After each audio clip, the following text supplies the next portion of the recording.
Bung Karno galau. Ia menghitung jika sampai terjadi peperangan, secara matematis tidak akan mungkin bisa mengalahkan sekutu. Persenjataan mereka jauh lebih lengkap dan keahlian militernya lebih memadai. Atas saran Jenderal Besar Sudirman, Bung Karno diminta mengirim utusan khusus kepada Roisul Akbar Nahdlatul Ulama, Hadratus Syekh Kiai Haji Hashim Asy'ari di Pondok Pesantren Tebu Ireng, Jombang. Tujuannya meminta fatwa Kiai Hashim tentang hukumnya berjihad membela negara yang notabene bukan negara Islam seperti Indonesia. Kiai Hashim lantas memanggil Kiai Haji Wahab Hasbuloh dari Tambak Beras, Jombang. Kiai Wahab diminta mengumpulkan ketua-ketua NU se-Jawa dan Madura untuk membahas persoalan ini. Bukan hanya itu, Kiai Hashim juga meminta kiai-kiai utama NU melakukan sholat istikharah, salah satunya Kiai Abbas dari Buntet, Cirebon, Jawa Barat. 21 Oktober 1945, seluruh delegasi NU se-Jawa dan Madura telah berkumpul di kantor pusat Ansor di Jalan Bubutan, Surabaya. Kiai Hashim memimpin langsung pertemuan tersebut dan kemudian dilanjutkan oleh Kiai Wahab.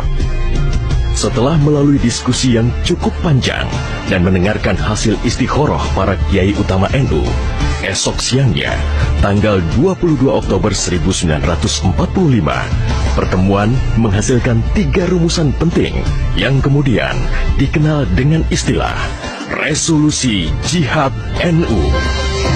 Pertama, setiap muslim, tua, muda, dan miskin sekalipun, wajib memerangi orang kafir yang merintangi kemerdekaan Indonesia. Kedua, pejuang yang mati dalam membela kemerdekaan Indonesia layak dianggap syuhada. Ketiga, warga yang memihak kepada Belanda dianggap memecah belah persatuan dan oleh karena itu harus dihukum mati.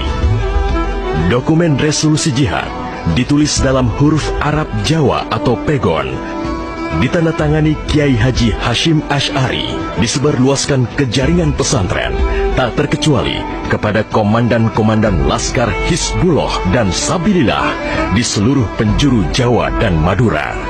Dokumen resolusi jihad juga dimuat di sejumlah media massa pergerakan masa itu. Hanya berselang 3 hari pasca resolusi jihad dicetuskan, 6.000 tentara sekutu mendarat di Pelabuhan Tanjung Perak, Surabaya dengan persenjataan lengkap. Mendengar kedatangan pasukan penjajah, ribuan santri dan kiai dari penjuru Jawa Timur bergerak menuju Surabaya. Situasi pun terus memanas dan cenderung tak terkendali. Resolusi jihad NU telah memompa semangat perlawanan rakyat dan memicu terjadinya pertempuran hebat selama 3 hari di Surabaya, tanggal 27, 28, dan 29 Oktober 1945. Tentara Inggris kewalahan menghadapi perlawanan rakyat Jawa Timur. Mereka lantas mendatangkan Bung Karno ke Surabaya untuk diajak berunding melakukan gencatan senjata.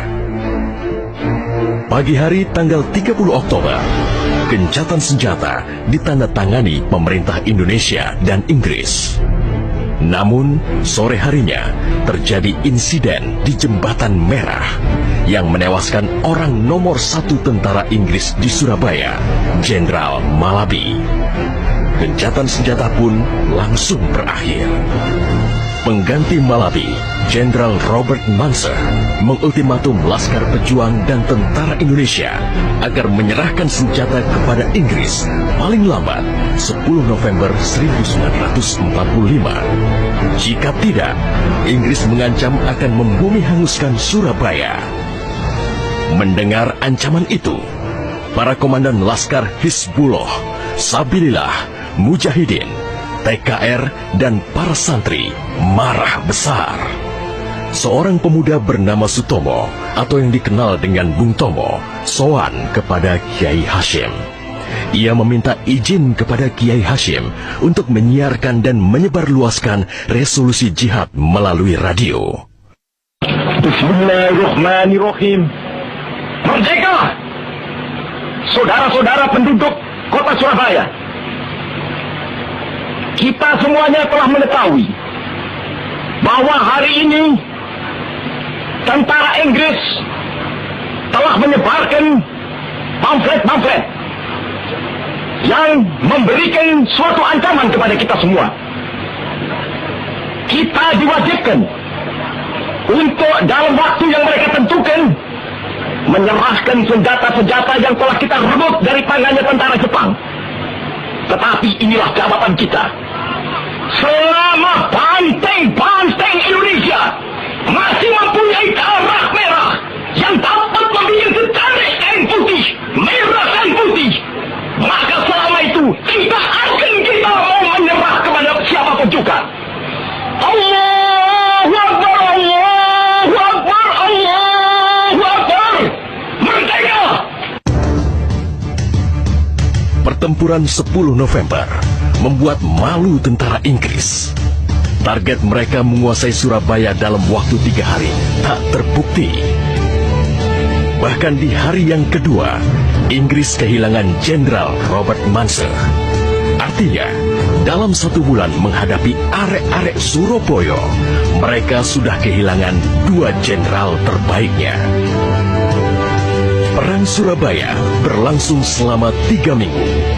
Takbir dan pekik merdeka menggema selama pertempuran berlangsung.